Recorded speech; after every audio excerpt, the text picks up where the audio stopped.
Howdy folks, and welcome to another journey into America's dark places.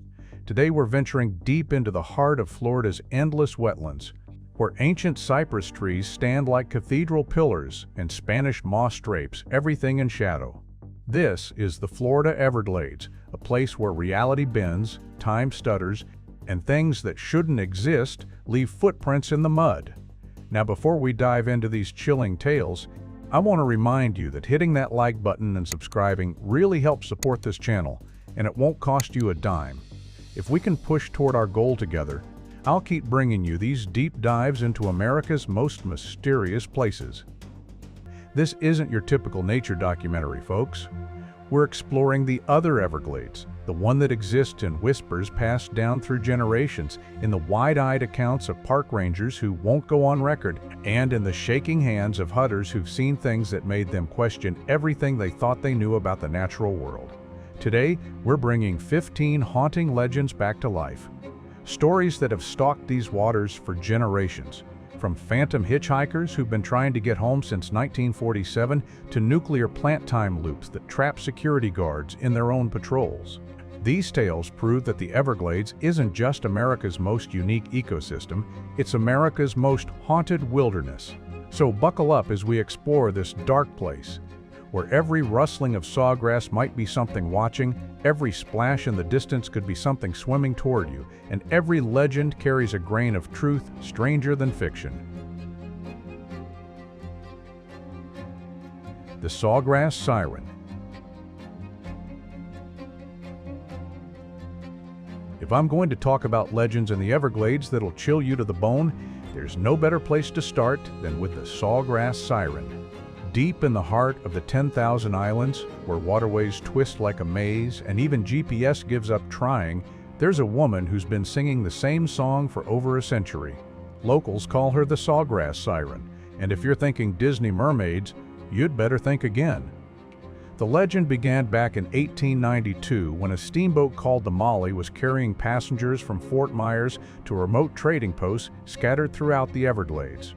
On board was Evangeline Trosclair, a young French Creole woman from Louisiana, traveling to meet her fiancé at Cape Romano Lighthouse. Evangeline never made it to her wedding. The Molly ran aground in Whitewater Bay during a brutal summer storm. Most passengers reached shore, but Evangeline, weighed down by her heavy wedding dress, slipped beneath the dark water. Her body was never found. That should have been the end of it. But within weeks, something strange started happening. Fishermen began hearing a woman's voice, sweet and mournful, echoing across the water at dawn and dusk. Always the same haunting melody in Louisiana French. Now, here's where it gets weird, folks. The voice doesn't just sing, it calls to people by name. In 1923, fishing guide Tobias Cole was leading clients through the backcountry when they heard it clear as church bells. "Tobias, Tobias, come to me!" When he looked toward the sound, Cole saw her, a figure in white standing impossibly on the water's surface, arms outstretched. Cole's clients had to physically restrain him from diving into that channel. Even decades later, Cole maintained his belief in what he saw, saying he felt every fiber of his being screaming at him to join her. But the Sawgrass Siren isn't content with just calling, she adapts. In the 1960s, when airboat tours became popular, guides started seeing her reflected in their windshields. Passengers wearing headphones could pick up her voice through radio frequencies, always the same phrase, "The water is warm, come swimming." These days, she's gotten even more creative. Boaters report GPS systems glitching, leading them in circles while phantom text messages appear from contacts who've been dead for years, all variations of the same invitation to join her in the water. The most chilling part, every few years, someone actually answers her call. In 2019, experienced kayaker Marcus Webb launched solo from Flamingo for a backcountry camping trip. His waterlogged kayak was found spinning in Tarpon Creek 3 days later. Marcus? Gone. But his GoPro captured the final 47 minutes, footage showing Marcus suddenly stopping mid-paddle, whispering, "Evangeline?" to no one, then calmly removing his life jacket and slipping into the water. Rangers called it accidental drowning. but they couldn't explain that audio anomaly in those final seconds, a woman's voice, sweet and melodious, singing in French. So, if you're ever paddling those quiet channels and hear something too beautiful to be natural, do yourself a favor. Paddle the other direction. Fast. Because some songs are meant to lure you to places you'll never return from. The Tamiami Phantom Hitchhiker. Every state's got its Phantom Hitchhiker stories, but Florida's version? She's got a twist that'll chill you to the bone. Picture this, the Tamiami Trail, that lonely stretch of highway cutting like a scar across the Everglades from Tampa to Miami. It's 275 miles of nothing but sawgrass, gator holes, and darkness so thick you check your locks twice. And somewhere along that desolate road, she's been waiting since 1947. Her name was Rosa Martinez, 19 years old when she died, driving back to Miami from visiting family in Naples. Alone in her father's 1941 Buick when she hit standing water during a summer thunderstorm. The car hydroplaned, flipped, sank into a roadside canal. Rosa's body was pulled from the wreckage 3 days later. Closed casket funeral. But death, it seems, couldn't keep Rosa from trying to get home. The first sighting happened just 2 weeks after the accident. Traveling salesman Bill McCarthy was driving east toward Miami around 2 a.m. when he spotted her. Young woman in a white dress standing beside the road, thumb extended, soaking wet despite the clear night. She looked so helpless, McCarthy told reporters years later. I couldn't just leave her there. Rosa climbed into the passenger seat, gave an address in Little Havana, sat in complete silence as they drove. No small talk, no explanation for being alone on Florida's most desolate highway. Just the steady drip of water from her clothes. But here's where Rosa differs from your typical phantom hitchhiker. She doesn't vanish at the destination. She does something much worse. As they approached the address, a modest house with a small garden, Rosa turned to look at McCarthy for the first time. When she did, he saw her face clearly in the streetlight. Half of it was missing. Right side of her skull caved in, empty eye socket, swamp water pouring from the wound like a grotesque waterfall. She smiled with the left half of her mouth and whispered, "Thank you for bringing me home." Then she opened the door and walked toward the house, leaving puddles of black water with each step.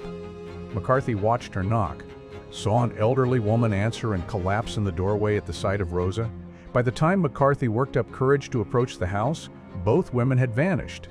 Only trace was a puddle of swamp water on the doorstep. The elderly woman was Rosa's mother, Maria Martinez.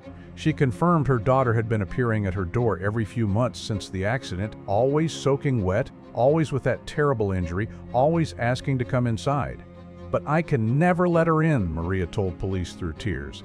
"She's not my Rosa anymore. She's something else wearing my daughter's face." Over the decades, Rosa has appeared to countless drivers along the Tamiami Trail. Pattern's always the same: young woman in white, completely soaked despite weather conditions. Those brave enough to pick her up report identical experiences: the silence, the dripping, that horrible revelation when she turns to look at them. These days, Rosa's evolved with technology. Truckers report CB distress calls from a girl who needs help getting home. On Channel 19, always broadcast from mile marker 63, exactly where her car went into the canal. The smartphone era brought new tricks. Drivers get GPS reroutes to that exact highway spot. Notifications from ride-sharing apps they never installed. Rosa Martinez has requested a ride to 1247 SW 8th Street, Miami. Most disturbing are the dashcam reports. Footage shows drivers stopping for empty roadsides, having conversations with no one, driving miles with passenger doors ajar, all while convinced they're helping a young woman in distress. Last confirmed sighting was 2023. An Orlando family driving back from an Everglades vacation when their teenage daughter started screaming from the back seat, pointing at the empty passenger seat, insisting there was a wet girl, begging to go home. Parents saw nothing. Dashcam recorded an empty seat, but audio clearly captures a young woman's voice speaking Spanish. Por favor, levam a casa. Please take me home. Rosa Martinez has been trying to get home for over 75 years. She's not stopping anytime soon. So if you're driving the Tamiami Trail late at night and see a young woman in white beside the road, keep driving, because some passengers are more than you bargained for, and some rides never really end. The Cypress Cathedral Congregation. Deep in the heart of Big Cypress National Preserve, where ancient trees create natural cathedrals and silence is so profound it hurts your ears, there's a place park rangers won't discuss, at least not officially. They call it the Cypress Cathedral, a grove of massive cypress trees, some over 500 years old, arranged in what appears to be a perfect circle. Trees so large it takes 4 people holding hands to wrap around the smallest trunk. But it's not the trees that make rangers nervous, it's what happens there every Sunday at dawn. The phenomenon was first documented in 1981 by wildlife photographer David Chen, camping illegally in the backcountry, trying to capture sunrise shots of wood storks. Chen had set up equipment in pre-dawn darkness, waiting for golden hour, when he heard something that froze his blood: singing, hymns. Not just one voice, but an entire congregation harmonizing in perfect pitch. Amazing Grace, How Great Thou Art, all the classic Protestant hymns Chen remembered from childhood. But there was no church, no people, just those ancient trees standing in their perfect circle. Chen grabbed his camera and started recording. The audio is haunting, dozens of voices, maybe hundreds, singing with reverence that makes you want to drop to your knees. Men, women, children, all praising God in pre-dawn swamp darkness where no human should be. When sun finally crested the horizon, the singing stopped, abruptly, mid-verse. In the sudden silence, Chen heard something else: footsteps, lots of them, moving away through the swamp, splashing through ankle-deep water, heading deeper into the preserve. Chen spent the entire day searching for an explanation: campsites, equipment, anything that might account for what he'd heard. Nothing, no tire tracks, no tent stakes, no trash, no trace that humans had been within miles. But that wasn't the end. Chen became obsessed. He returned every Sunday for 2 months, always setting up equipment in the same spot. Every Sunday, at exactly 6:47 a.m., singing would begin. The hymns were always different, but the pattern was identical. Full church service compressed into 23 minutes between first light and sunrise. Opening hymn, responsive reading, another hymn, what sounded like a sermon, closing hymn. Then footsteps, always footsteps walking away. Chen's photographs from those mornings show empty spaces between trees. Audio equipment picked up voices clear as day, but thermal imaging he set up on his final visit? Nothing. No heat signatures where voices seemed to originate. After Chen's story broke in Outside Magazine, the National Park Service launched a quiet investigation. What they found in the archives changed everything. In 1926, there had been a church in that exact location. Not in the trees were there first. But Everglades Baptist Fellowship had built a small wooden church right in the center of that cypress circle, believing the ancient trees created a natural sanctuary blessed by God. The congregation was small, maybe 40 families. Mostly Seminole converts and white settlers trying to make a life in hostile wilderness. They met every Sunday morning, rain or shine, for 11 years, until September 2, 1928. The day Hurricane Okeechobee made landfall. Storm surge pushed water from Lake Okeechobee all the way south, flooding areas that had never seen more than inches of standing water. The entire congregation was trapped in their church as 15 feet of water rushed through Big Cypress. All 127 people, men, women, children, even the pastor, drowned in what they believed was their sanctuary. The wooden church was obliterated. Bodies were never recovered. Few survivors from surrounding areas relocated, and Everglades Baptist Fellowship was forgotten by everyone except, apparently, God. Since Chen's story broke, dozens have made the difficult trek into Big Cypress to witness the phenomenon. Not all hear the singing. It seems to be selective, choosing its audience. But those who do describe an identical experience, perfect harmony, overwhelming emotion, distinct feeling, they're intruding on something sacred. The most unsettling accounts come from people arriving after sunrise.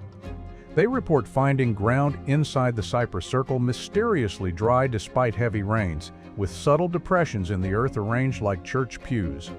Some have found what appear to be hymnal pages scattered around the trees, pages that crumble to dust when touched. Park rangers now discourage camping in that section of Big Cypress, citing ecological sensitivity and protected wildlife habitat. But the real reason is, in the incident reports, too many visitors have had profound religious experiences in the Cypress Cathedral, and some refuse to leave. In 2019, a Michigan family had to be airlifted out after spending 3 days in the grove, convinced they were attending the most beautiful church service they'd ever experienced. They'd stopped eating, stopped sleeping, just sat among the trees waiting for the next hymn to begin. The Cypress Cathedral Congregation has been holding the same service every Sunday for nearly a century. Rain or shine, hurricane or drought, they gather in their sanctuary of ancient trees to worship as they always have. If you listen carefully on a quiet Sunday morning in Big Cypress, you might hear them too. The question is, will you be able to leave when service ends? Because some congregations are more dedicated than others, and some churches hold services longer than expected. The Anhinga's Curse.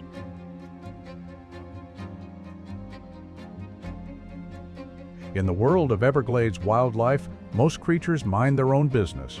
Alligators sunbathe, manatees graze, panthers hunt. But there's one bird that seems to take things personally, the Anhinga. You know them, those prehistoric-looking water birds with the snake-like necks and dagger beaks. They're common throughout the Everglades, perching with their wings spread wide to dry after fishing. Harmless, right? Dead wrong. Because there's one particular Anhinga that's been holding a grudge for over 60 years. The story begins in 1962 with a wildlife photographer named Harold Pettigrew. Harold was working on a book about Everglades birds and had been trying for weeks to get the perfect shot of an Anhinga's fishing technique. These birds are incredible hunters. They spear fish underwater with surgical precision, then surface and flip their catch into the air to swallow it head first. Harold had been following a particular Anhinga for days, a large male with distinctive scarring on his neck. The bird seemed almost to pose for him, fishing in perfect light, displaying behaviors Harold had never seen before. The photos would make his career. But Harold got greedy. He wanted one more shot, an extreme close-up of the bird's fierce yellow eyes. So he waded deeper into the marsh, got within arm's reach of the Anhinga as it perched on a fallen cypress. What happened next depends on who tells the story. Harold's version was that the Anhinga attacked without provocation, lunging at his face with that spear-like beak, forcing him to defend himself. He struck the bird with his camera tripod, sending it tumbling into the dark water. The Anhinga surfaced once, looked directly at Harold with one bright yellow eye, then disappeared beneath the surface. Harold waited for it to come up again. It never did. But as Harold turned to leave, he heard something that made him question everything he thought he knew about birds. A sound that was almost like laughter, high-pitched, mocking, coming from somewhere in the canopy above. That was the beginning of Harold's personal nightmare. Within days, strange things started happening. Harold would find his camera equipment moved overnight, perfectly arranged but pointing at nothing. His telephoto lenses would fog up despite low humidity.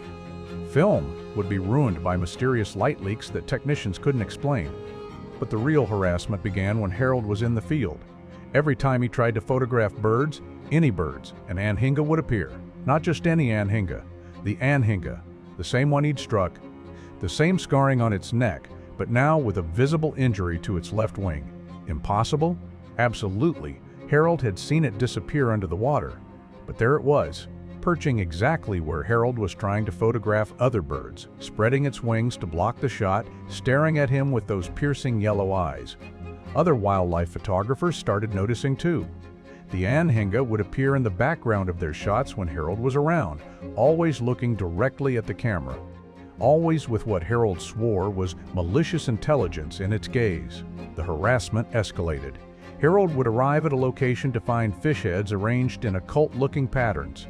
His boat would develop mysterious leaks when he was miles from shore. And always, that Anhinga watching from a nearby perch. The breaking point came in 1967. Harold was leading a photography workshop in Everglades National Park when the Anhinga made its boldest move yet. As Harold demonstrated fishing bird photography techniques to his students, The Anhinga dove from its perch and snatched Harold's expensive camera right out of his hands. The bird flew in a wide circle around the group. Harold's camera clutched in its talons, then released it directly over the deepest part of the channel. Thousands of dollars of equipment disappeared into the black water while the Anhinga performed what Harold described as aerial victory laps overhead. But here's where the story gets really strange. Harold's students, professional photographers with trained eyes, all swore they saw the same thing. The Anhinga appeared to be laughing. Its beak was open, its head thrown back, and that high-pitched sound echoed across the marsh. Harold retired from nature photography that day, but the Anhinga wasn't done with him. For the next 40 years, until Harold's death in 2007, that bird continued its campaign of harassment. Harold couldn't visit the Everglades without the Anhinga appearing. Always the same bird, always with the same injured wing, never aging despite the passage of decades. Biologists explained it was impossible. Anhingas live 12 years at most. But Harold's documentation was meticulous. Hundreds of photos showing the same individual bird across 4 decades, the scarring and wing injury never changing. The most unsettling part? The Anhinga attended Harold's funeral. Harold was buried in a small cemetery in Homestead, miles from the nearest water. As the graveside service concluded, mourners heard the distinctive call of an Anhinga echoing across the cemetery. They looked up to see the bird perched on Harold's headstone, wings spread wide, staring down at the casket with those unmistakable yellow eyes. It stayed until the last mourner left, then launched itself into the air and flew south toward the Everglades. Harold's nephew inherited his photography collection and decided to honor his uncle's memory by donating it to a wildlife preserve. But when he opened the storage unit where Harold kept his equipment, he found something impossible. Every single photograph of birds had been altered, not damaged, altered. Each bird in every photo now had the head of an Anhinga, those yellow eyes staring directly at the camera with what could only be described as satisfaction. The Anhinga's curse lives on. Wildlife photographers working in the Everglades still report encounters with an unusually aggressive bird that seems to target their equipment specifically. Always the same scarred neck, always the same injured wing, always the same malevolent intelligence. Some say it's protecting the Everglades from exploitation. Others believe it's simply the world's longest-running case of animal revenge. But one thing is certain, if you're planning to photograph birds in the Everglades, you might want to show proper respect to the Anhingas, because some grudges last longer than a lifetime. The mangrove maze. Children? In the tangled labyrinth of mangrove tunnels that weave through the 10,000 islands, where the roots form natural arches and the water reflects the sky like broken mirrors, there's a sound that makes even the most experienced guides pause their motors and listen. Children laughing. Not the joyful sound of kids at play, but something else. Something hollow and echoing, like laughter heard through deep water. The first recorded mention dates back to 1934, when a fishing guide named Captain Jimmy Torres was leading a party of wealthy northerners through the mangrove maze near Chokoloskee Island. It was a perfect February day, clear skies, calm water, the kind of day that makes tourists fall in love with Florida. Captain Jimmy was navigating through a particularly narrow tunnel, mangrove branches scraping the sides of his boat, when everyone fell silent. Through the natural cathedral of twisted roots came the unmistakable sound of children at play. "Marco!" called a child's voice, crystal clear, despite no source being visible. "Polo!" came the response from multiple young voices, echoing from deeper in the maze. Captain Jimmy killed the engine. His passengers leaned forward, straining to see through the green twilight of the mangrove tunnel. The game continued for several minutes, that classic pool game that every American child knows, played by invisible kids somewhere in the labyrinth ahead. "Should we check on them?" asked one of the tourists, a mother of 3 who was clearly concerned about children playing alone in such a remote area. Captain Jimmy shook his head. "No ma'am, no children out here. Nearest settlement is 20 miles. But the voices continued. Not just Marco Polo now, but Ring Around, the Rosie, Hide and Seek, all the games that children have played for generations. Except these children were playing them in a mangrove swamp where no human children had any business being. As Captain Jimmy restarted his motor to leave, they heard one final sound, a child's voice, sweet and clear, calling, "Bye-bye, come back soon." That was the beginning of a phenomenon that continues to this day. Over the decades, dozens of guides and tourists have reported the same experience, always in the deepest part of the mangrove maze, always the same games, always the same invitation to come back soon. But the children aren't content to just play games. In 1978, a family from Ohio was exploring the mangrove tunnels in a rented kayak when they heard the children laughing. Unlike Captain Jimmy's party, this family decided to investigate. They followed the sound deeper into the maze, paddling through increasingly narrow channels until they reached what appeared to be a dead end. The laughter stopped. In the sudden silence, they noticed something impossible. The water around their kayaks was filled with small handprints pressed against the surface tension, dozens of them, as if children were swimming just beneath the surface, reaching up to touch the boundary between water and air. The handprints moved, following their kayaks as they frantically tried to turn around in the narrow channel. Always just below the surface, always reaching upward, always the size of children's hands. The family made it out, but not unchanged.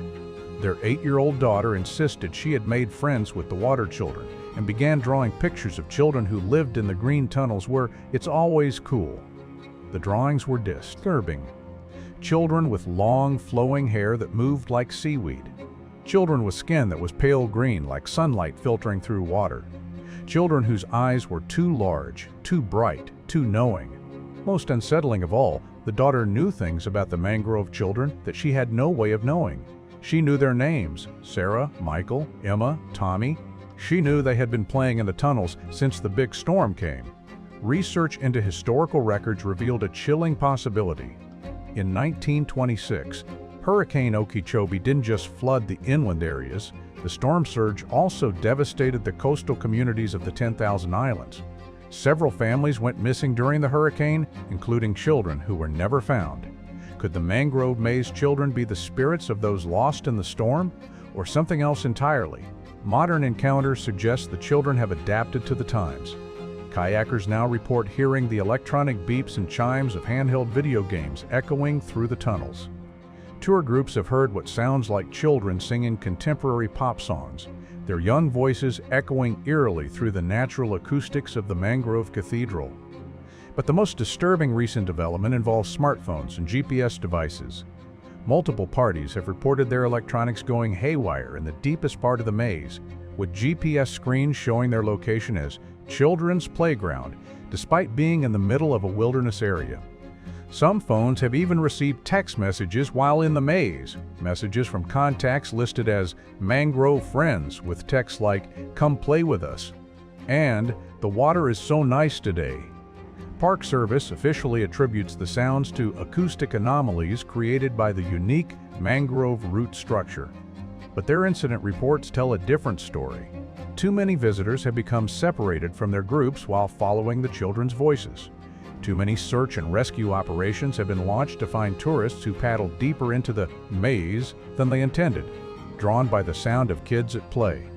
In 2020, a particularly disturbing incident occurred when a family's GoPro camera accidentally dropped into the water during their mangrove tour, was recovered 3 days later by park rangers. The final footage showed the camera sinking through crystal clear water, past the visible roots, into the deeper channels below. And there, just at the edge of the light, shapes moved, small shapes, swimming in formation like children playing underwater tag. The shapes turned toward the camera as it sank, and for just a moment, just long enough to freeze the blood in your veins, you could see their faces. Children's faces, pale and luminous, with two large eyes that reflected the camera's LED light. They waved at the camera, a friendly wave, the kind children give to visitors. Then the camera hit the bottom and the footage ended. The mangrove maze children are still playing their games, still calling to visitors, still inviting everyone to join their eternal recess. But some playmates never leave the game. So if you're exploring those beautiful mangrove tunnels and you hear children laughing, maybe it's time to turn around, because some games are more permanent than others. The Flamingo Phantom Ranger. At the southern tip of Everglades National Park, Where the River of Grass finally meets Florida Bay sits the remote outpost of Flamingo. It's the end of the line, literally. The road stops here, and beyond lies nothing but water, islands, and wilderness stretching to the horizon. It's also where Ranger Thomas McKinnon has been doing his job for over 80 years, which would be impressive if Ranger McKinnon hadn't died in 1943. The story begins during World War II, when Flamingo wasn't a tourist destination, but a lonely Coast Guard station watching for German submarines in the Gulf of Mexico. Ranger McKinnon was one of the few National Park Service employees who stayed on to help maintain the station and guide the occasional Coast Guard patrol through the labyrinthine backcountry. McKinnon knew the Everglades better than anyone alive. Born in 1889 to a family of Bahamian sponge fishers who had settled in the Keys, he'd spent his entire life navigating these waters. When the Park Service needed someone who could guide boats through the maze of islands and shallow flats in complete darkness, McKinnon was their man. On the night of March 15, 1943, McKinnon received an emergency radio call. A Coast Guard cutter pursuing a suspected German submarine had run aground on a mudflat somewhere in Florida Bay. The crew was stranded with a damaged radio, and enemy vessels might be in the area. McKinnon launched his small patrol boat into a howling storm without hesitation. His last radio transmission at 11:47 p.m. was, "I've got eyes on their signal flare. Going in to extract them now." Neither McKinnon nor the Coast Guard crew was ever found.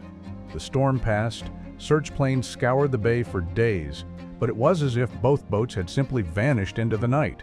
The Coast Guard officially listed all personnel as lost at sea, case closed, except McKinnon didn't stop reporting for duty. 2 weeks after his disappearance, the skeleton crew maintaining Flamingo Station reported seeing a familiar figure walking the docks at dawn. Tall, weathered, wearing the distinctive flat-brimmed ranger hat that McKinnon had worn for 20 years. The figure would check the mooring lines, inspect the boat slips, then vanish when anyone approached. But ghosts don't usually interact with the physical world. McKinnon did. Boats that were improperly tied would be found with perfect clove hitches in the morning. Navigation charts would be updated with penciled corrections in McKinnon's distinctive handwriting, marking new sandbars and channel changes. Equipment left carelessly on the docks would be found properly stowed and secured. When the war ended and Flamingo began its slow transformation into a tourist destination, McKinnon adapted his duties accordingly. Rangers arriving for their shifts would find visitor center displays perfectly arranged, trails cleared of debris, and warning signs updated with weather conditions. But McKinnon's most important work happened on the water. Throughout the 1950s and 60s, as recreational boating exploded in Florida, Flamingo became the launching point for thousands of amateur mariners heading into some of the most dangerous waters on the East Coast. The shallow flats, shifting sandbars, and sudden weather changes in Florida Bay claimed dozens of lives each year, except when Ranger McKinnon was watching. Coast Guard rescue reports from that era are filled with impossible stories. Boaters stranded on mudflats at low tide would report a uniformed ranger appearing in a small boat offering navigation advice and warnings about incoming weather. Lost fishermen would describe a knowledgeable guide who appeared out of nowhere to lead them back to safe harbor. The descriptions were always the same: tall, weathered, wearing an old-style ranger uniform and speaking with a slight Bahamian accent. He never gave his name, never accepted payment, and would always disappear once the lost boaters were safely back in familiar waters. In 1971, a family from Michigan on their first Everglades fishing trip became hopelessly lost in the maze of mangrove islands near Rabbit Key. As panic set in and their fuel ran low, they spotted a Park Service boat approaching. The ranger aboard was friendly but old-fashioned, wearing a uniform they hadn't seen other rangers wear. "Y'all are a far piece from home," he told them with a gentle smile. "Follow me close now. And don't try any shortcuts." He led them through a route that seemed impossible, shallow cuts between islands that didn't appear on their charts, narrow channels that somehow accommodated their deep draft fishing boat. When they reached Flamingo Marina 2 hours later, they turned to thank their guide. His boat was gone. The harbor master told them no. Park Service vessels had left the dock that day. But the most compelling evidence for McKinnon's continued service comes from the Coast Guard's own records. Since 1943, Flamingo has maintained one of the lowest rates of marine fatalities in South Florida, despite being the departure point for some of the most treacherous waters in the state. Statistical analysts have called it a remarkable safety anomaly. Coast Guard commanders privately refer to it as the McKinnon effect. Modern technology hasn't diminished McKinnon's dedication to duty. Boaters now report their GPS system suddenly updating with warnings about submerged hazards that aren't on official charts. Marine radios crackle to life with navigation advice broadcast on emergency frequencies, delivered in that distinctive Bahamian accent. In 2018, a group of college students heading to the Dry Tortugas ignored small craft advisories and launched into deteriorating weather conditions. When their 20-foot center console began taking on water in 6-foot seas, they radioed a desperate mayday. The Coast Guard response was 45 minutes away, but within minutes, they spotted a small boat approaching through the storm, an impossibly old design that rode the waves like it was born for rough water. The lone occupant, a ranger in a rain-soaked uniform, pulled alongside and began directing their emergency response.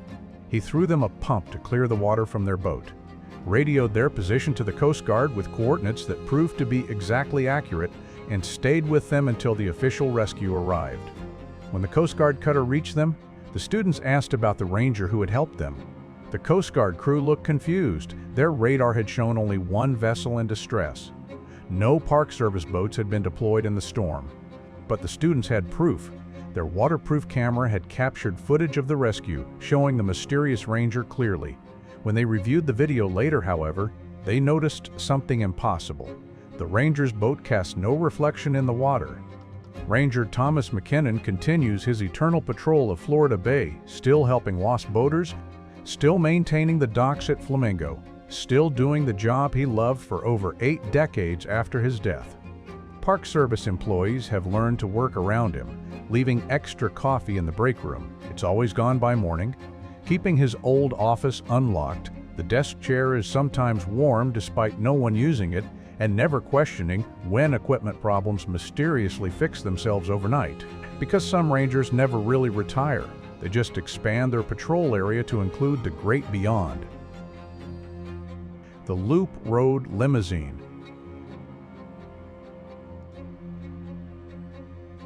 Now, if you're looking for a story that'll make you question what's possible on Florida's backroads, let me tell you about Loop Road, a 27-mile stretch of gravel and broken dreams deep in Big Cypress National Preserve that doesn't appear on most maps anymore, and for good reason. See? Back in the 1960s, developers had grand plans for this remote corner of the Everglades. Luxury resorts, golf courses, the whole Florida Dream package. But the Everglades had other ideas. The project collapsed faster than a house of cards in a hurricane, investors scattered like startled birds, and Loop Road was left as nothing more than a lonely ribbon of limestone cutting through some of the most remote wilderness in South Florida.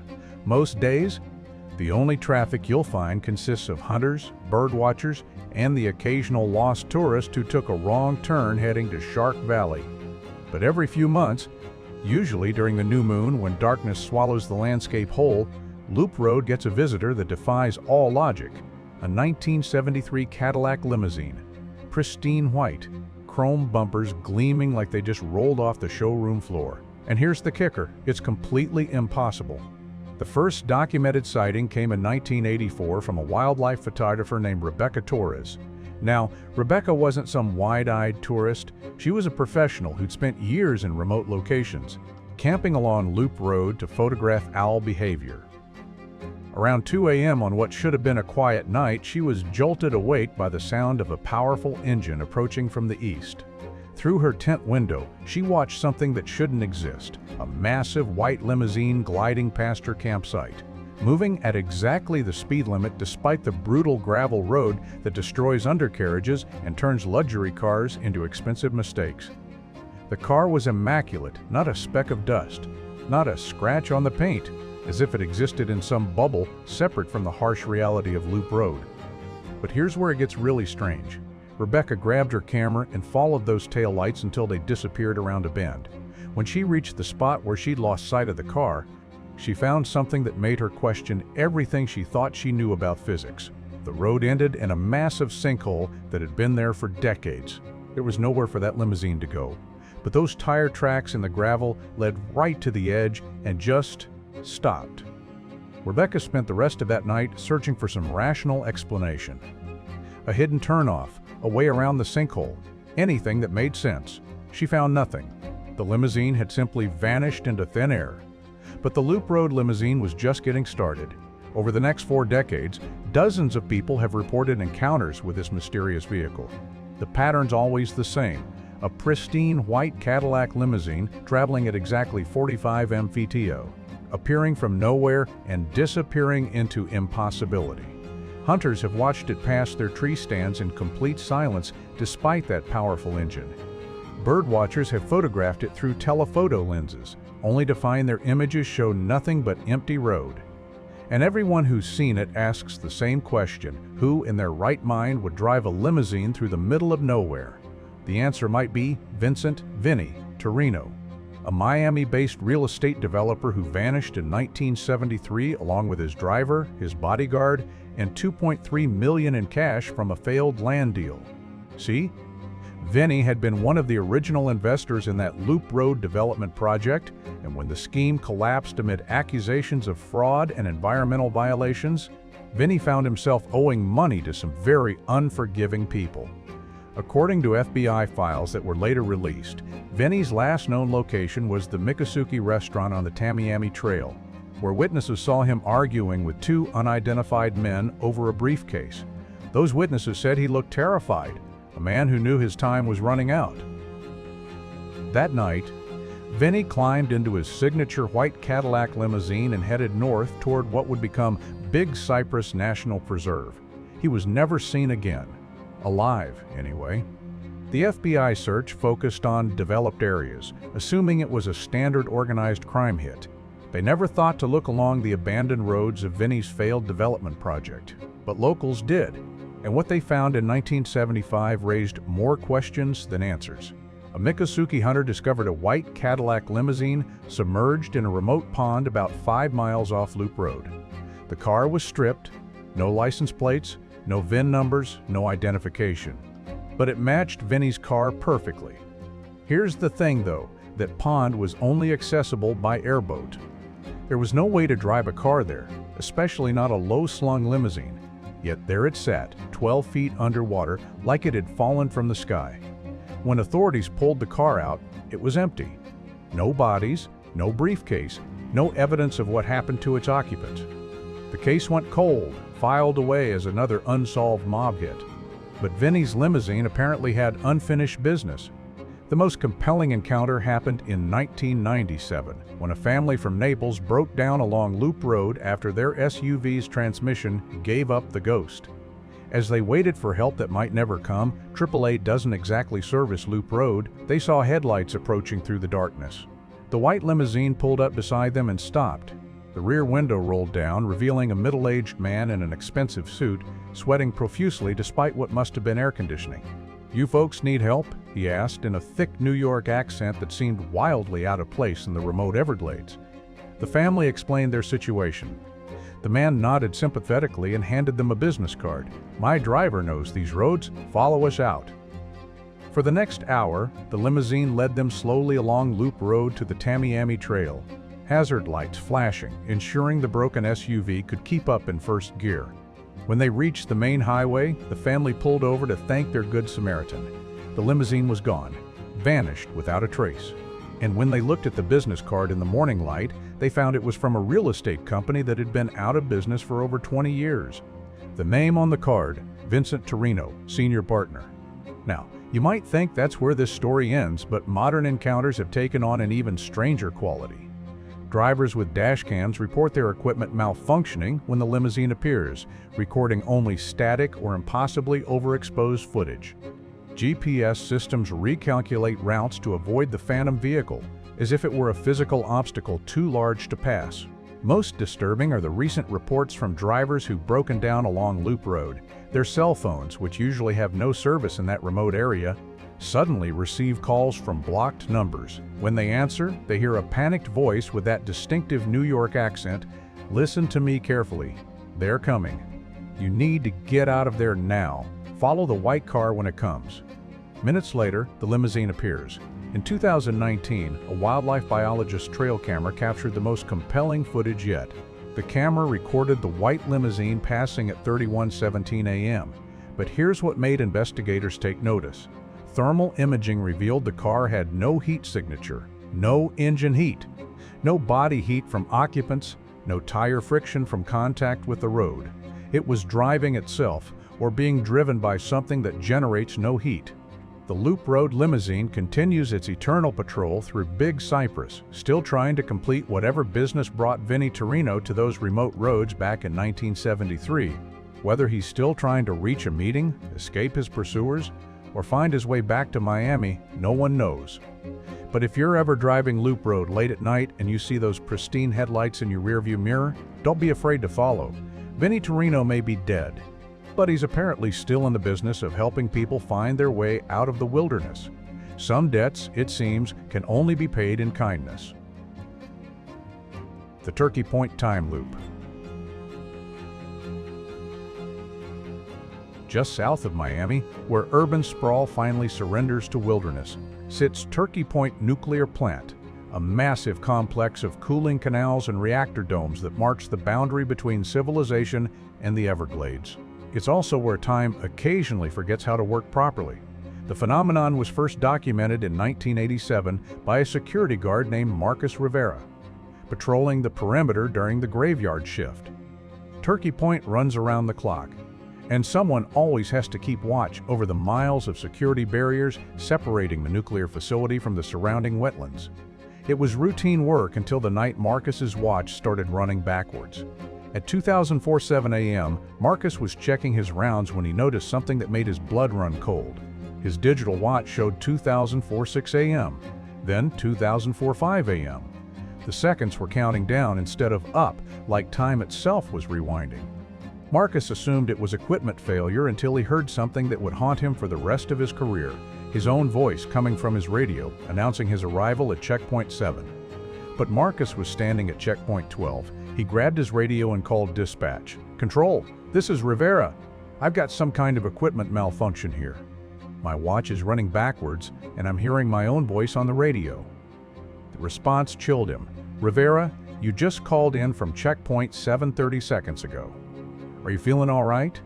Marcus looked around frantically. He was definitely at Checkpoint 12, had been there for 10 minutes, but according to dispatch, he was somehow simultaneously at Checkpoint 7, making radio calls he'd made half an hour earlier. That's when he saw something that defied all logic. His own flashlight beam sweeping across the fence line about 200 yards away. He could see himself. Same uniform, same posture, same patrol route he'd walked 30 minutes earlier. The other Marcus was moving in perfect synchronization with his earlier patrol, checking the same fence sections, making the same radio calls, following the same routine. But this Marcus, the one standing at Checkpoint 12, was watching it all happen again. Marcus tried to break the pattern, running toward his doppelganger and shouting. But as he got closer, the other Marcus began to fade like morning mist, until there was nothing but empty fence line and the sound of his own breathing. When Marcus looked at his watch, it showed 3005 a.m. Time had jumped forward, skipping the missing minutes like a scratched record.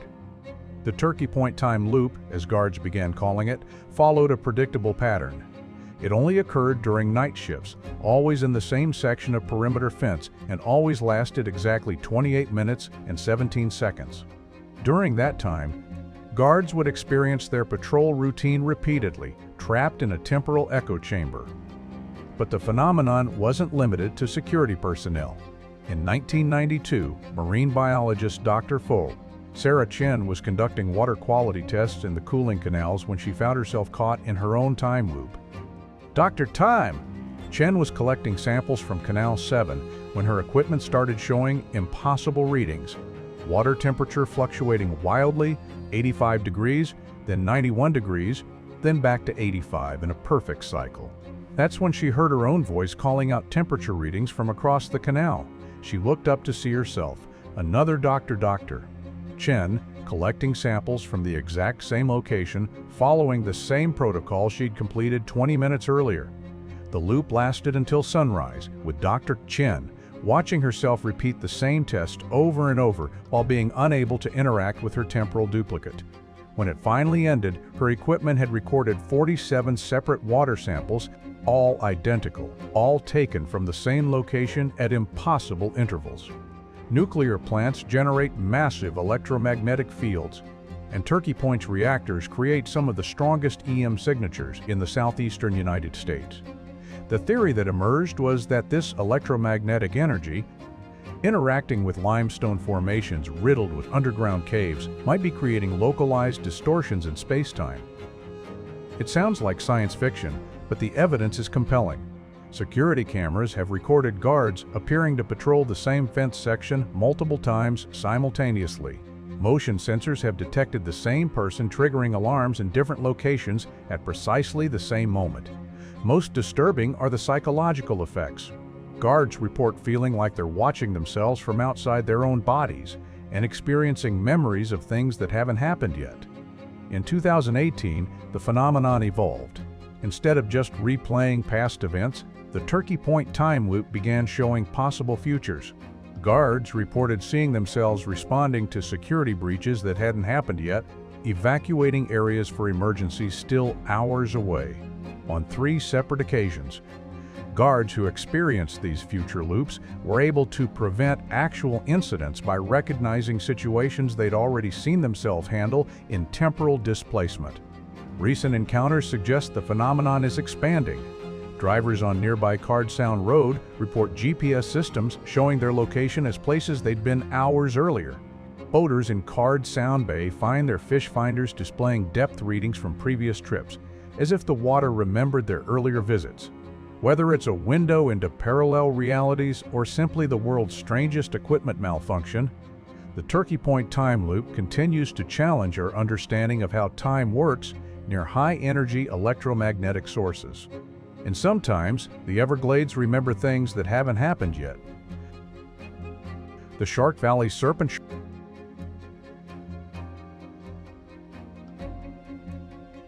Shark Valley is one of the most popular destinations in Everglades National Park. The 15-mile loop road takes visitors through pristine river of grass ecosystem, complete with alligators, birds, and the famous observation tower offering panoramic wetland views. It's also home to something that definitely isn't on the official wildlife checklist. The first documented sighting occurred in 1979 when park naturalist Robert Kemp was leading a dawn bicycle tour. The group had stopped at the halfway point to observe a large alligator basking near the road when something rose from the water behind the gator, something massive. At first, I thought it was a fallen tree, Kemp later wrote in his incident report, but trees don't move with that kind of fluid motion. What Kemp and his tour group witnessed was a serpent of impossible proportions. Conservative estimates put it at 40 feet in length and thick as a telephone pole. Its scales were dark green with black diamonds, and its head, visible only briefly as it surveyed the tour group, was larger than a basketball. The creature observed them for perhaps 10 seconds, then slipped beneath the surface without creating so much as a ripple. The alligator, presumably sensing something much larger and more dangerous nearby, immediately fled the area. The strangest part, Kemp noted, was the complete silence. No splash, no disturbance of the water. It moved like smoke. Snake experts dismissed the sighting immediately. The largest native snake in Florida is the eastern indigo, maxing out around 8 feet. Burmese pythons, the invasive species just beginning to establish itself in the Everglades, rarely exceed 18 feet. A 40-foot serpent was biologically impossible. But the Shark Valley Serpent apparently didn't read the biology textbooks.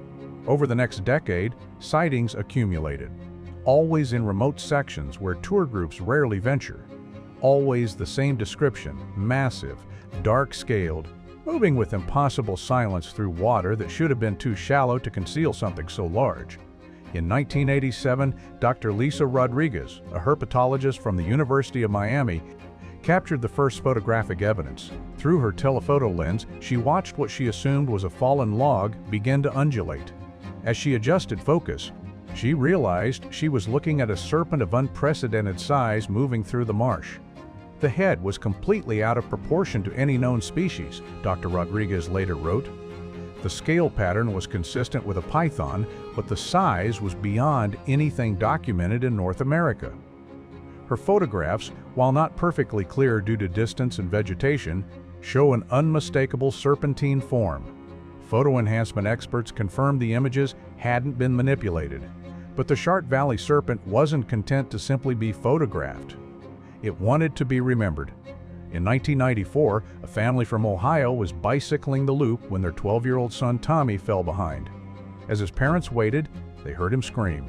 They found Tommy standing beside his bike, pale and shaking, pointing at the water. "There's a snake the size of a school bus," he whispered. "It looked right at me." Tommy's parents saw nothing but marsh grass and open water, assuming he'd encountered a large alligator. But Tommy's description was remarkably detailed: dark green scales with diamond patterns, eyes like yellow headlights, and a head bigger than our car's hood. Most convincing was Tommy's drawing when they returned home. Without prompting, he sketched a serpent with anatomical accuracy that impressed reviewing herpetologists. The scale patterns, head shape, and body proportions were consistent with a giant constrictor, scaled up to impossible dimensions. Dr. Rodriguez returned in the 2000s with thermal imaging equipment. On 3 separate occasions, her cameras detected massive heat signatures moving through areas where visual observation showed nothing. The signatures were consistent with large reptiles, but moving through marshes less than 2 feet deep. Either we're dealing with an unknown species that can compress its body to impossible dimensions, Dr. Rodriguez concluded, or something is manipulating heat signatures to create false readings. Both possibilities were disturbing. Recent encounters suggest the serpent has become more aggressive. In 2016, a park maintenance worker was repairing boardwalk when something wrapped around his ankle and pulled him toward the water. Fortunately, his safety harness held. He described feeling muscles like steel cables before whatever grabbed him suddenly released its grip and disappeared. His boot showed clear impressions of scales much larger than any known snake species. The most compelling evidence came in 2020 when Hurricane Laura's surge drained several marsh sections to unprecedented low levels. Park photographers documenting ecological impact discovered something extraordinary: a shed snake skin of impossible proportions. The incomplete skin measured over 6 feet wide when laid flat. Herpetologists estimated the complete skin came from a serpent approaching 50 feet in length. DNA analysis proved inconclusive, genetic markers consistent with python species, but containing sequences that didn't match any known subspecies.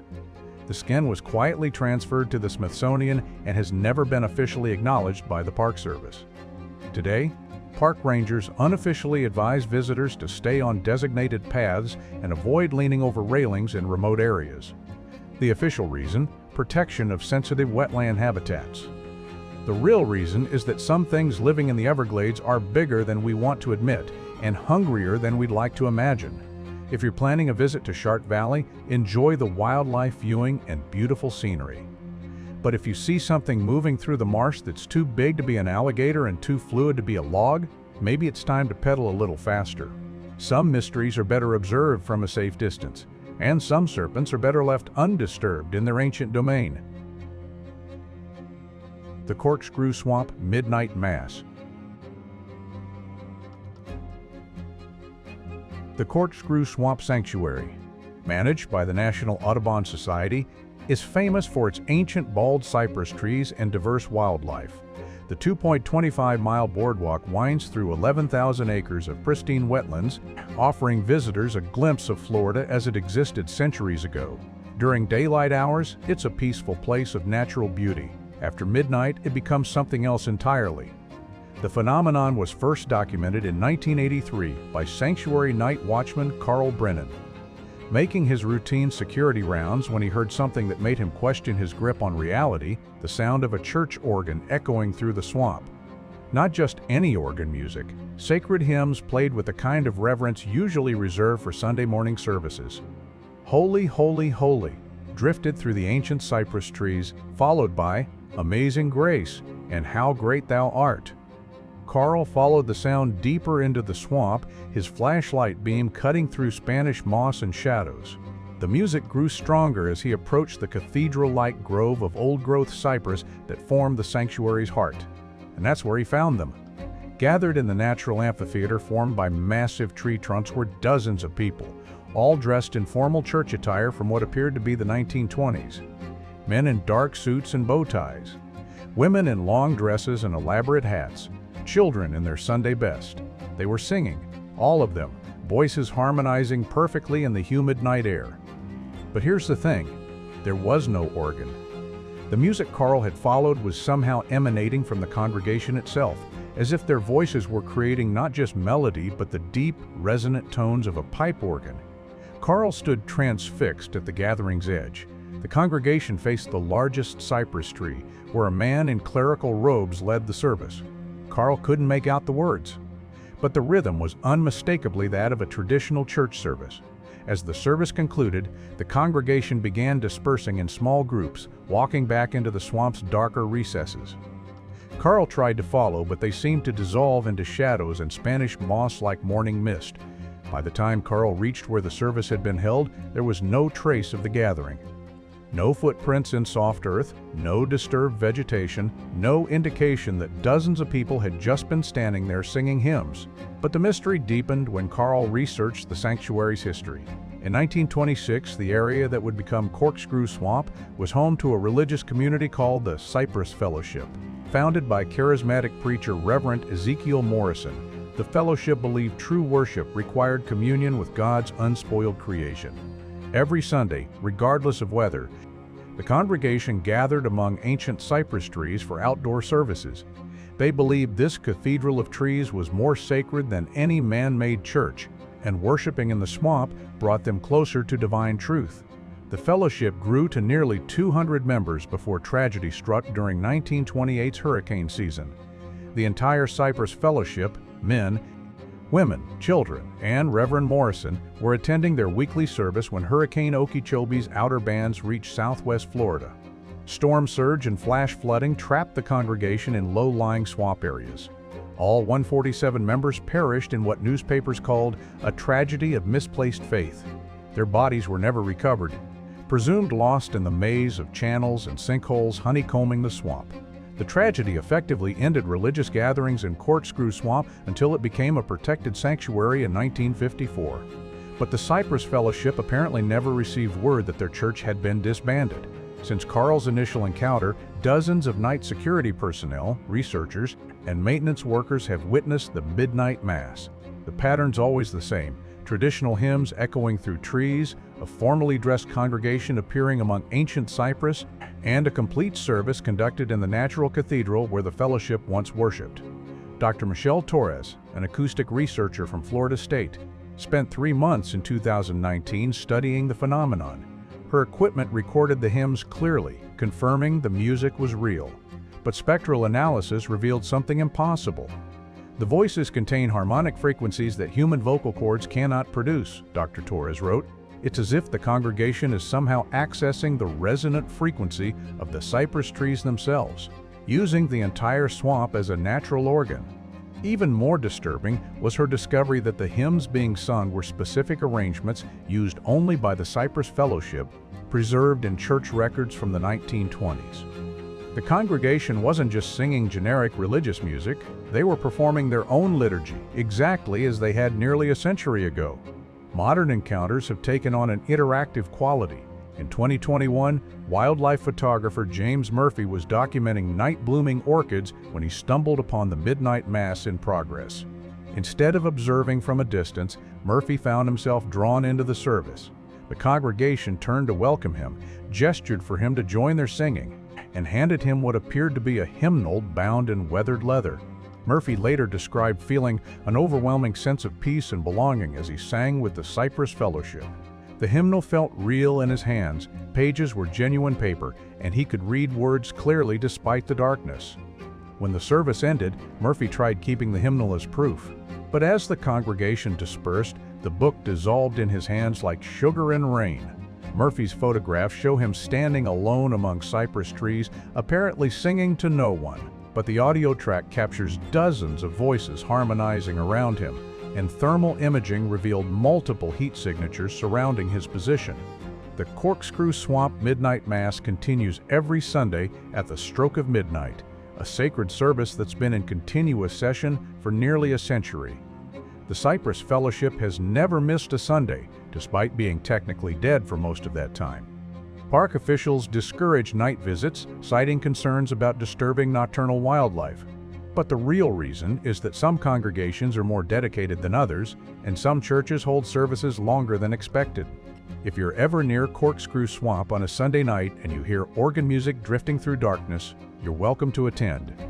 The Cypress Fellowship has always welcomed visitors to their natural cathedral. Just be prepared for a service that might last longer than you planned.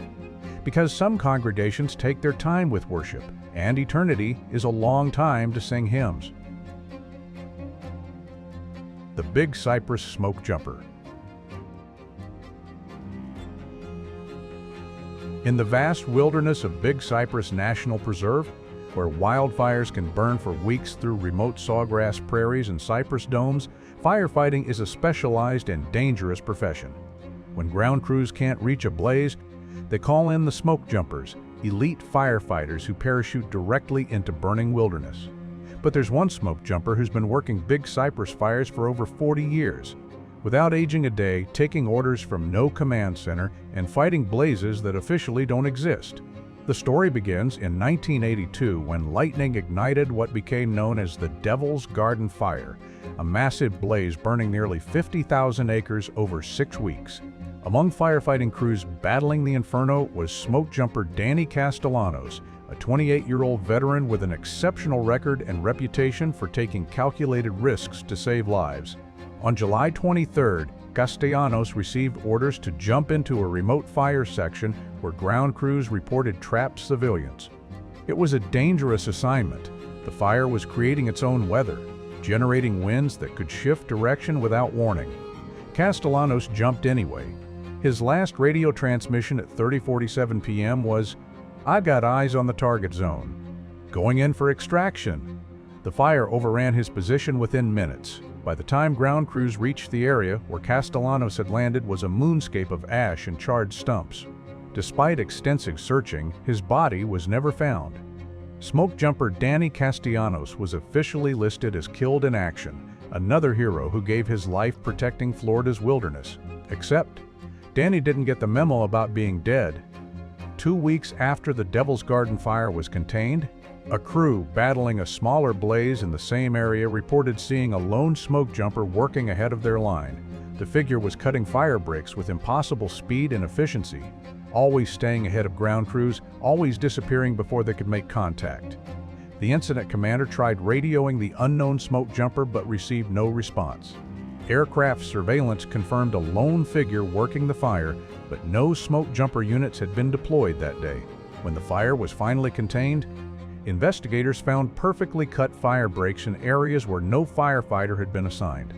The cuts showed tool marks consistent with a Pulaski and chainsaw, but no equipment was reported missing. Over the following decades, the Phantom Smoke Jumper became a fixture of Big Cypress fire operations, always appearing during the most dangerous blazes, always working alone, always disappearing before identification. But firefighters began recognizing the pattern. The mysterious smoke jumper appeared when lives were at stake, when ground crews were trapped, when aircraft couldn't reach isolated victims, when conventional tactics weren't enough. In 1995, a prescribed burn went wrong when shifting winds pushed fire toward wildlife biologists in a remote cypress dome. The scientists were trapped by advancing flames with no escape route when a smoke jumper appeared, seemingly from nowhere. Working with superhuman speed and endurance, the smoke jumper cut a fire break around the research team's position and guided them to safety through a narrow corridor in the flames. He never spoke, never removed his helmet, and disappeared into smoke as soon as the scientists reached safety. The team leader later described the smoke jumper as moving like he knew exactly where every flame would spread before it got there. Security cameras captured the rescue, showing a figure in standard gear performing impossible feats of endurance and prescience. But when officials reviewed footage, they recognized the gear. The helmet design, tool configuration, even the way the smoke jumper moved, it all matched training videos of Danny Castellanos from the early 1980s. The most compelling encounter occurred in 2003 when veteran fire captain Maria Santos found herself separated from her crew during a wind-driven blaze. Disoriented by smoke and surrounded by advancing flames, Santos was preparing to deploy her emergency shelter when the phantom smoke jumper appeared. Without a word, he grabbed Santos by the arm and led her through a maze of burning vegetation to a safe zone that shouldn't have existed. As they ran, Santos noticed details that would haunt her. The smoke jumper's gear was pristine despite harsh conditions. His boots left no tracks in ash, and his breathing was completely silent despite physical exertion. When they reached safety, Santos turned to thank her rescuer. The smoke jumper removed his helmet, revealing a young man's face with kind eyes and a gentle smile. "Danny Castellanos," he said, extending a soot-covered hand. "Glad I could help." Santos stared in shock. Every firefighter in South Florida knew that name. Danny Castellanos was a legend, the smoke jumper who had died heroically in 1982, 21 years earlier. "That's impossible," Santos whispered. "Danny Castellanos is dead." The smoke jumper's smile never wavered. "Death's just another assignment, Captain Santos. Some fires never really go out." He put his helmet back on, shouldered his pack, and walked back into the flames. Santos followed, but within seconds, he had vanished completely. When Santos reported the encounter, officials quietly pulled Danny's personnel file. The physical description matched perfectly, right down to a distinctive scar on his left hand that Santos had noticed during their handshake. But the most unsettling detail was something Santos couldn't have known. Danny had always introduced himself the same way, first name and last name, with that same gentle handshake. It was a quirk his old crew members remembered fondly. Modern firefighting technology has provided new evidence. Thermal imaging cameras now routinely detect a lone heat signature working ahead of ground crews during major fires. The signature moves with superhuman speed and appears to anticipate fire behavior with impossible accuracy. GPS tracking occasionally picks up signals from equipment officially destroyed in 1982. The signals always originate from the most dangerous fire sections, always in locations where no living firefighter could survive. Most compelling are the audio recordings. Digital radios sometimes pick up transmissions on old frequencies unused for decades. The voice is always the same, calm, professional, reporting conditions and requesting backup for civilian evacuations. Voice analysis confirms it's Danny Castellanos, using his distinctive radio protocol from the early 1980s. In 2019, a drone equipped with high-definition cameras captured clear footage of the phantom smoke jumper during a major wildfire. The 4K video shows a figure in period-correct gear, working a fire line with techniques that haven't been taught in modern schools. But digital enhancement revealed something impossible. The smoke jumper cast no shadow on the ground, despite bright sunlight filtering through smoke. The big Cypress smoke jumper continues his eternal mission, appearing whenever the wilderness faces its greatest trials by fire. Modern firefighters have learned to work with their ghostly colleague, leaving extra equipment at supply caches and monitoring old radio frequencies for situation reports. Because some firefighters never really retire, they just expand their territory to include the great beyond, still answering the call when lives hang in the balance and the forest burns. The Ochoape Post Office.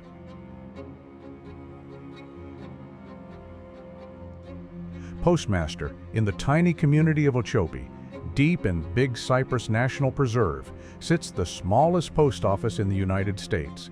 At 7 feet by 8 feet, it's basically a shed with a flag, serving scattered residents, park rangers, and tourists who venture into this remote Everglades corner. It's also where mail has been delivered by the same postmaster for over 50 years, which would be impressive if Postmaster Eugene "Gene" Hatcher hadn't died in 1973. The Ochoape Post Office was established in 1963 when the area's growing population of park employees and researchers needed mail service. Gene Hatcher, a postal worker from Miami who had fallen in love with the wilderness lifestyle, volunteered to become postmaster of the remote outpost. Gene was perfect for the job, meticulous, reliable, and genuinely caring about the people he served. In a community where your nearest neighbor might be 5 miles away and the closest real town was 50 miles through trackless swamp, mail wasn't just correspondence, it was a lifeline to the outside world. Gene knew everyone on his route personally. He knew when families were expecting important medical supplies, when researchers were waiting for critical equipment, when seasonal workers were desperately hoping for letters from home. He never just delivered mail, he delivered hope, connection, and sometimes literal salvation. On December 15, 1973, Gene set out on his usual rounds, despite warnings of severe weather moving through southwest Florida. A massive cold front was bringing the kind of sudden temperature drop that could turn the usually mild Everglades into a landscape of killing frost. Gene's route that day included several remote research stations where scientists were conducting winter wildlife surveys. These researchers depended on regular mail delivery for supplies, communication, and medication that couldn't be delayed. Gene's postal truck was found the next morning, stuck in a canal about 12 miles from Okeechobee. Gene had apparently tried taking a shortcut through an area that was supposed to be accessible by vehicle, but recent rains had made the primitive road impassable. The truck was empty. Gene's mail bag was gone, along with his emergency supplies and radio equipment. Search teams combed the area for days, but the vastness of Big Cypress and harsh weather conditions made finding one man nearly impossible. Gene Hatcher was officially listed as missing and presumed dead after exposure to the elements. But the mail must go through. 3 days after Gene's disappearance, researchers at the most remote field station on his route found their mail delivered as usual. Letters, supply packages, everything they'd been expecting, all sorted perfectly and left in the waterproof box Gene had installed for weather protection. The researchers were puzzled. No postal vehicle had approached their station. They would have heard it from miles in the wilderness quiet. No other postmaster knew their remote outpost's location. But there was the mail, delivered with Gene's characteristic attention to detail. When they reported the mysterious delivery, officials assumed another employee had temporarily taken over the route. But checking revealed no other postal workers had been assigned to Okeechobee, and no vehicles had been dispatched to that Big Cypress area. Over the following weeks, more reports came in. Mail was being delivered throughout Gene's route with clockwork precision, despite the Okeechobee post office being officially closed pending reassignment of a new postmaster. But it wasn't just regular mail delivery. The mysterious postmaster was going above and beyond the call of duty. When elderly resident Martha Kowalski fell ill at her remote cabin and couldn't reach her radio, she found critical medication on her doorstep, medication her Miami doctor had prescribed, but that she hadn't been able to pick up due to her condition. The package was addressed in Gene's distinctive handwriting. When Park Ranger Tom Bradley got lost during a night patrol and his radio died, he found a trail of strategically placed mail markers leading him back to the main road. Each marker was a piece of junk mail, weighted with stones and placed at exactly the right intervals to guide him home.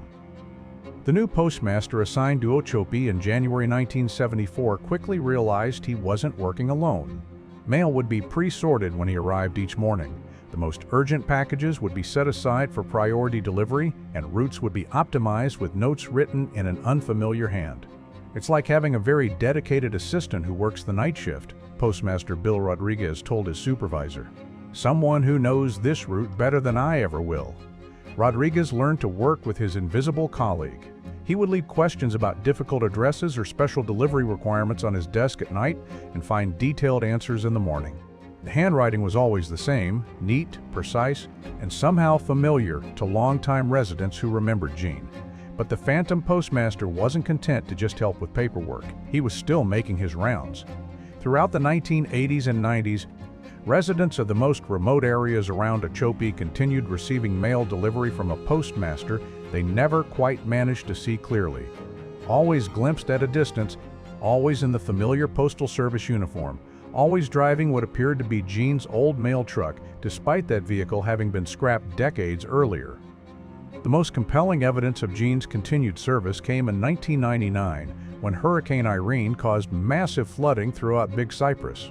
Road access to many remote areas was cut off for weeks, and normal mail service was suspended indefinitely.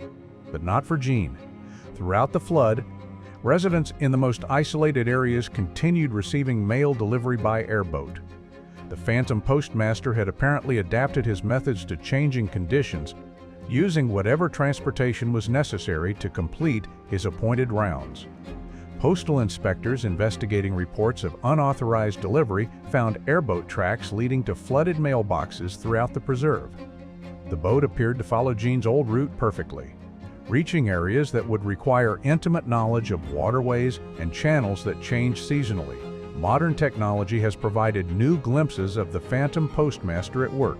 Security cameras at remote research stations occasionally capture footage of mail being delivered by a figure in postal uniform who moves with purpose through the wilderness. But digital enhancement reveals something impossible.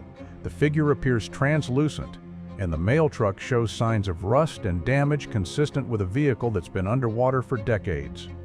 GPS tracking of mail delivery routes now shows regular stops at locations corresponding exactly to Gene's original route from the 1970s, including buildings abandoned for years and mailboxes removed decades ago.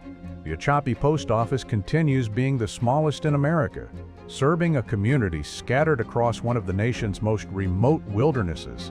And Gene Hatcher continues being its most dedicated employee, ensuring that neither rain, nor heat, nor gloom of night, nor death stays this courier from swift completion of his appointed rounds. Because some postal workers take their oath more seriously than others, and some routes are too important to abandon, even when the postmaster has moved on to a higher postal code.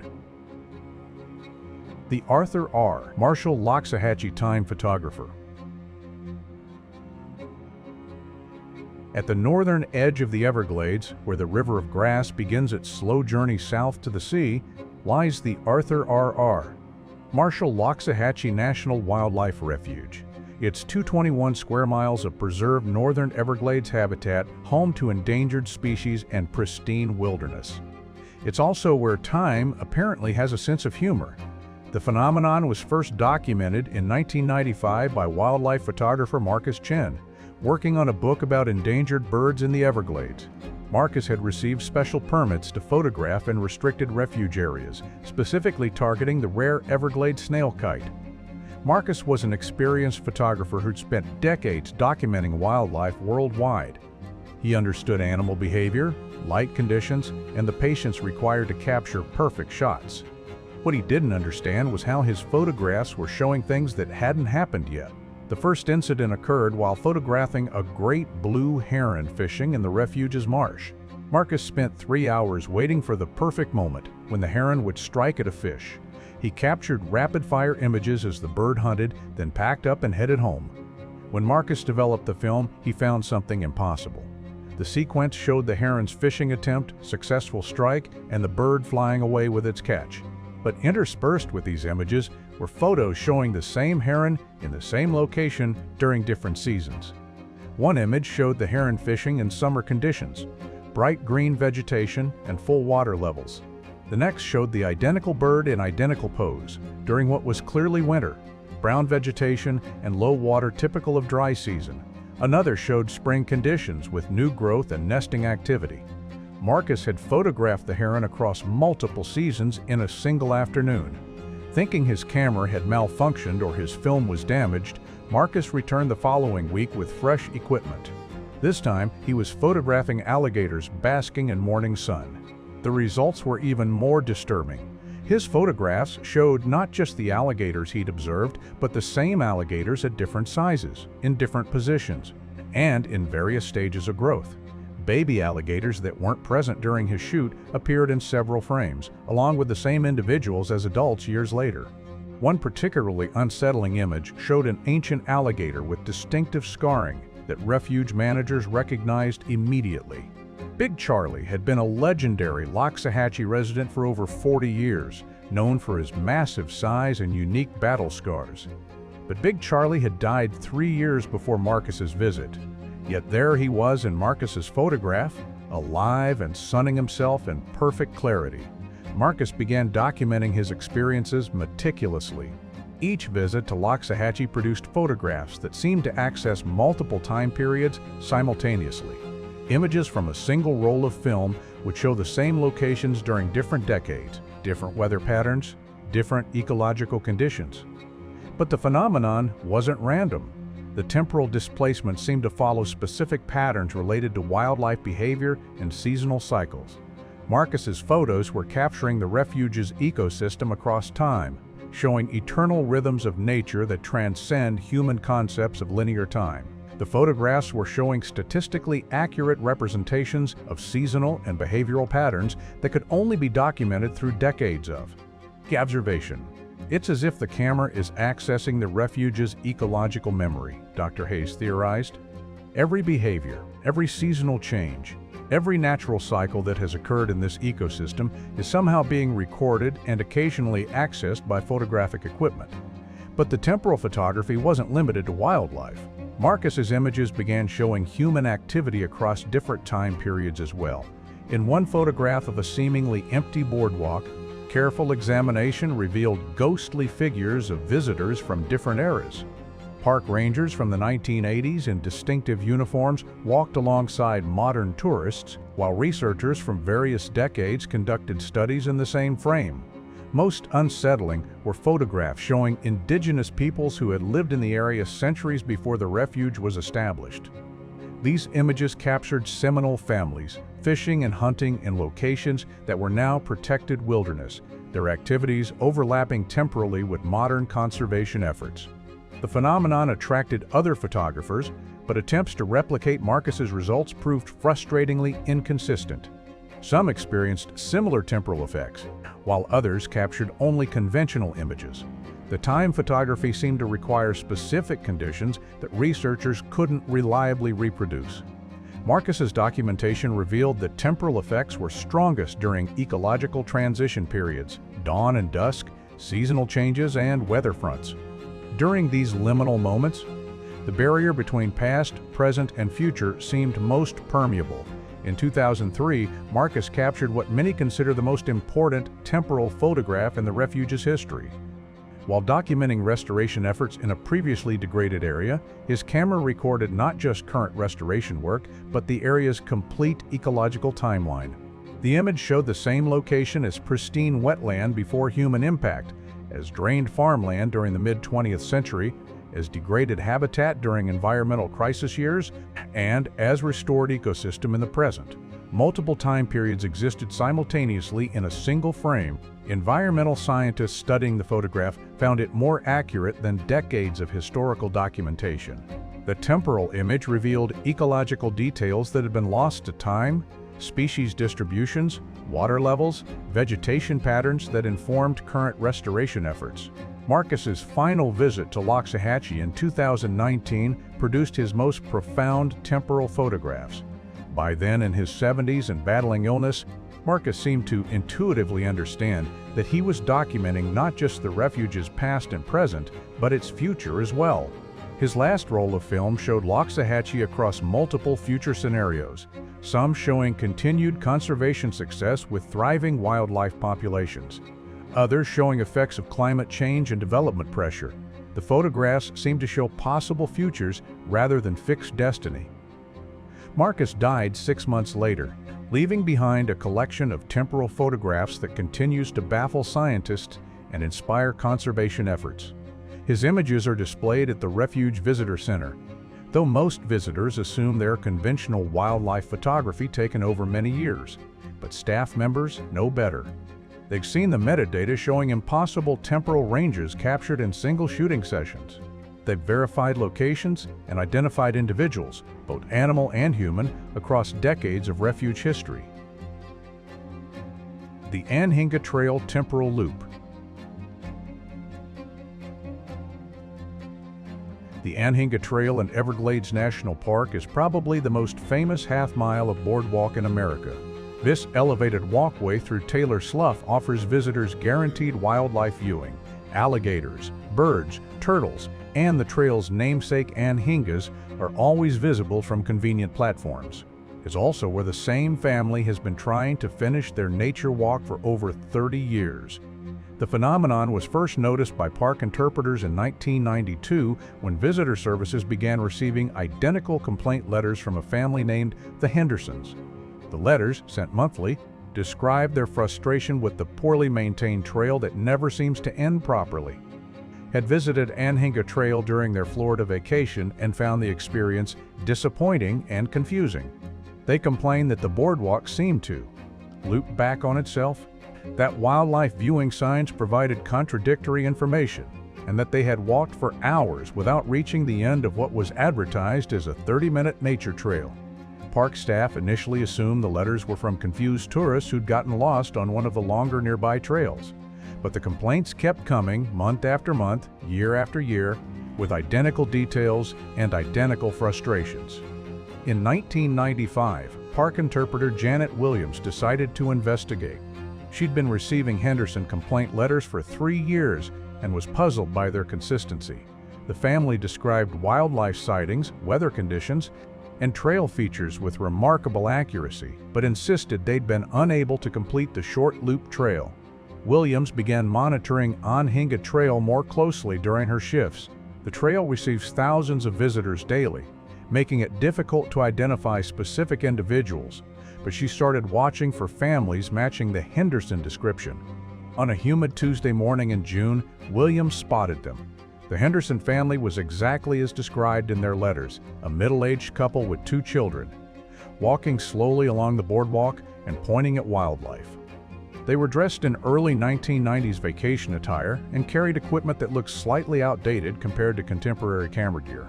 Williams followed discreetly, curious about their complaint that the trail never ended properly. What she observed challenged her understanding of the park's most straightforward nature walk.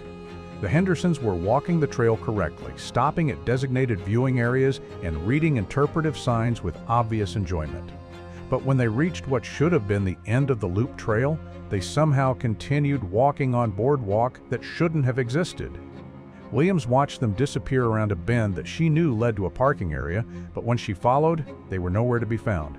The trail ended exactly where it always had, at the visitor parking area. But the Hendersons had somehow continued walking on trail that didn't exist. Over the following years, Williams documented multiple Henderson family sightings. They appeared regularly, always wearing the same clothing, always with children at the same ages, always following the same pattern of trying unsuccessfully to complete the Anhinga Trail loop. But the temporal loop wasn't just affecting the Hendersons. Other visitors began reporting similar experiences, feeling like they'd been walking much longer than the trail's 30-minute duration, seeing the same wildlife exhibits multiple times, and becoming confused about the trail's layout despite its simple design. Dr. Rebecca Santos, a temporal researcher from the University of Miami, spent summer 2001 studying the Anhinga Trail phenomenon. Her team used GPS tracking, time-stamp photography, and electromagnetic field detection to document temporal anomalies. What they found was unprecedented. The Anhinga Trail existed in multiple temporal layers simultaneously. While most visitors experienced the standard 30-minute nature walk, others were accessing extended versions that drew from different time periods in the slough's history. GPS data revealed visitors sometimes walked distances far exceeding the trail's actual length, following boardwalk extensions that appeared on tracking devices but weren't visible on standard surveys. Time-stamped photographs showed the same locations during different seasons and decades, as if the trail were accessing its own historical memory. Most significantly, electromagnetic monitoring detected massive temporal disturbances centered around the trail's original terminus. The area where the Henderson family disappeared consistently showed readings associated with time dilation and temporal displacement. Further research revealed the phenomenon's source. In 1961, the original Anhinga Trail had been much longer, extending deeper into Taylor's Slough before environmental concerns and visitor safety led to its current shortened design. The missing sections had been removed physically but apparently remained accessible temporally. The Henderson family, based on their clothing and camera equipment, appeared to have visited during the early 1990s when the trail was undergoing renovations. They'd somehow become trapped in a temporal loop, endlessly trying to complete a version of the trail that existed across multiple time periods simultaneously.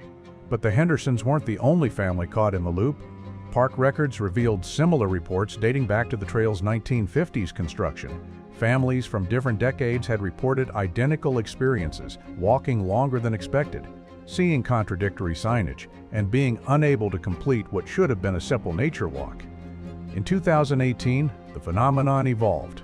Instead of just trapping visitors in temporal loops, the trail began showing glimpses of its future. Visitors reported seeing boardwalk sections that didn't exist yet, wildlife viewing areas still in planning stages, and interpretive signs discussing conservation efforts that hadn't been implemented. One family's 2018 vacation photos showed them posing beside interpretive displays that wouldn't be installed until 2020. Another visitor captured footage of wildlife species that had been locally extinct for decades but were successfully reintroduced years later. The Anhinga Trail had become a temporal nexus, allowing visitors to experience the slough's past, present, and potential futures simultaneously. Most people completed their walk normally, but a select few accessed the trail's extended temporal reality. Modern visitor management has adapted to the phenomenon.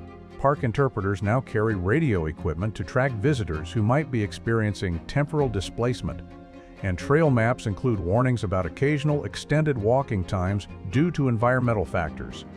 The Henderson family continues their endless nature walk, still trying to complete the Anhinga Trail after more than 3 decades.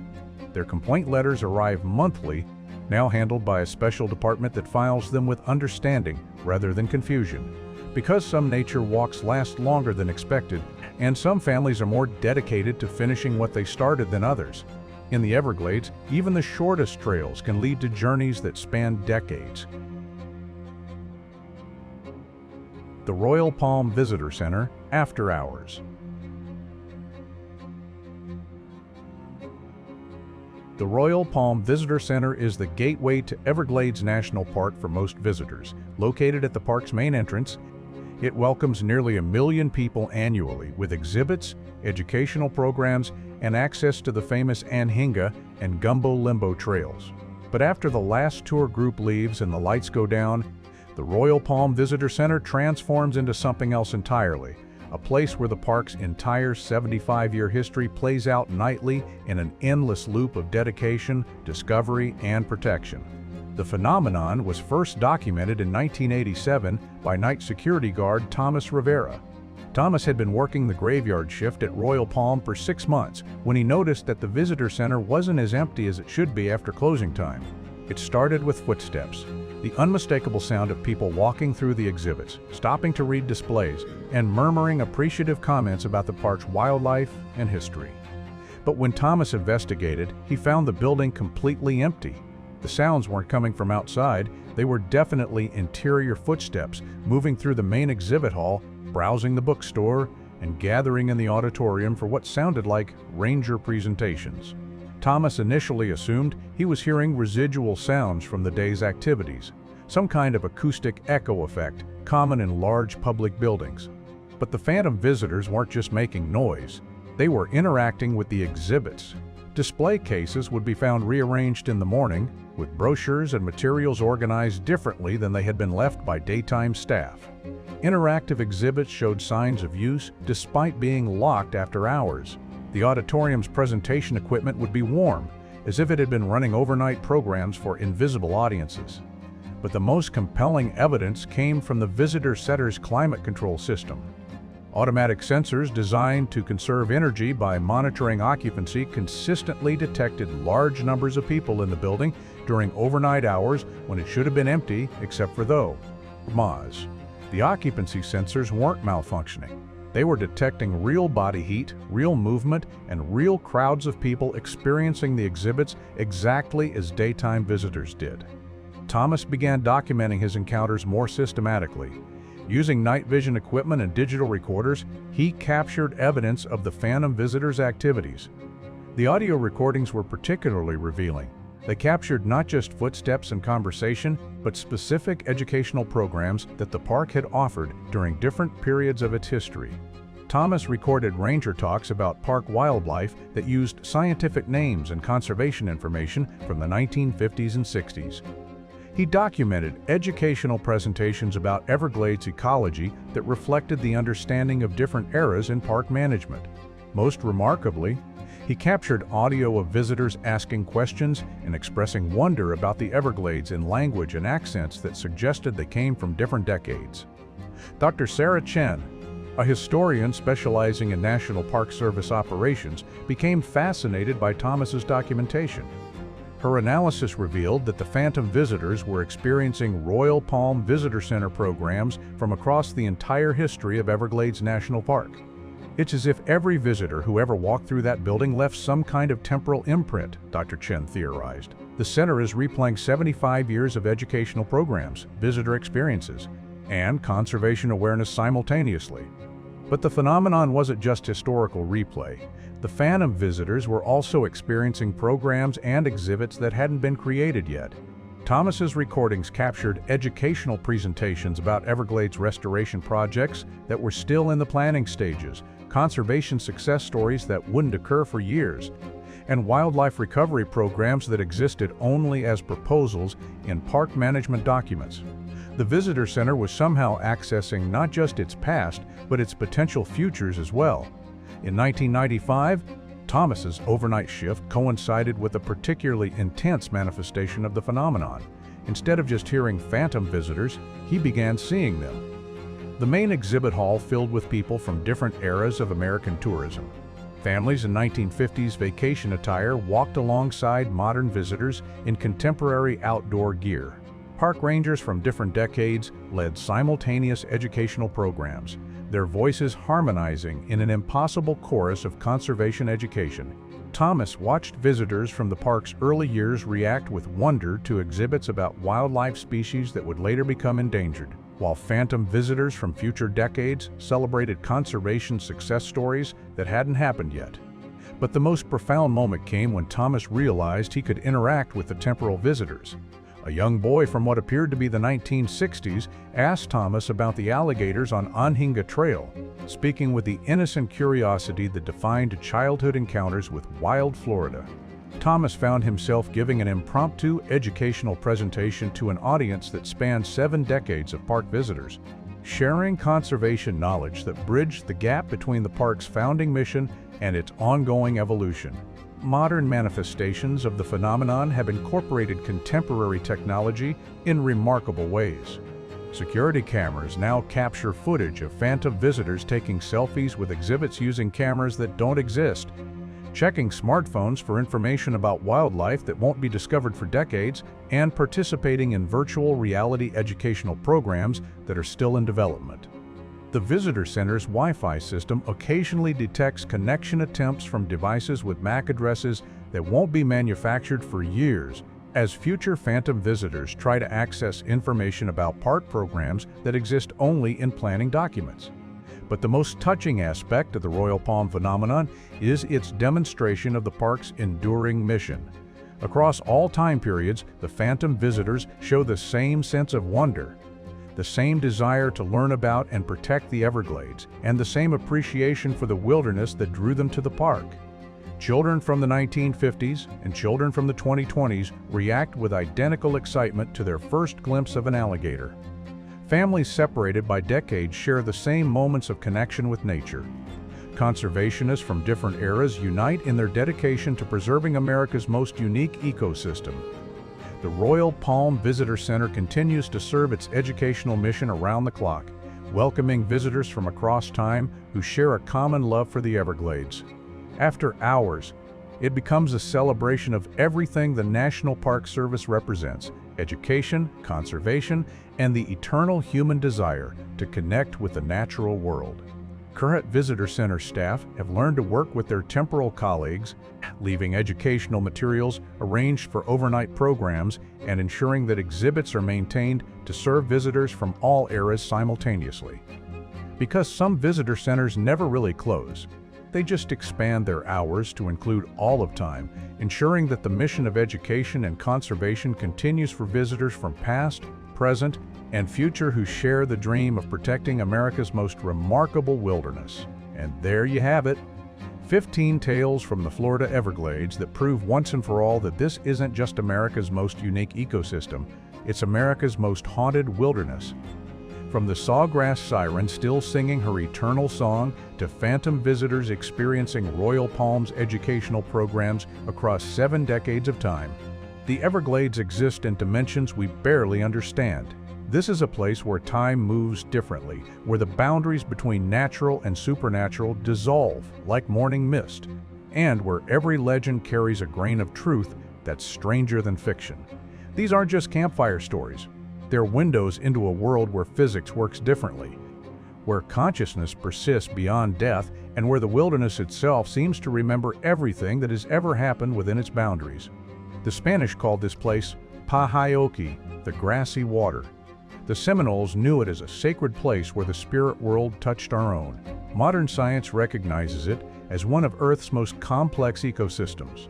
But those of us who've spent time in its shadows know it as something else entirely, a place where reality is negotiable and anything is possible. The next time you visit the Everglades, and I hope you do, remember that you're not just entering a national park. You're stepping into a realm where legends walk among the living, where time flows in directions that don't appear on any compass, and where every rustling of sawgrass might be the whisper of something extraordinary. Keep your eyes open for white limousines on impossible roads, your ears tuned for children's laughter echoing from empty waterways, and your heart prepared for encounters that will challenge everything you thought you knew about the natural world. Because in the Everglades, the only certainty is uncertainty, and the only constant is change. If you enjoyed this journey into America's most mysterious wilderness, hit that like button to help support more deep dives into the dark places that exist just beyond our everyday world. Subscribe for more stories from the shadows, and let me know in the comments which folklore tale resonated most with you. And remember, the Everglades are always listening, always watching, and always ready to reveal their secrets to those brave enough to seek them. Until next time, keep exploring the unknown, because the best stories are always waiting in the places we're afraid to look.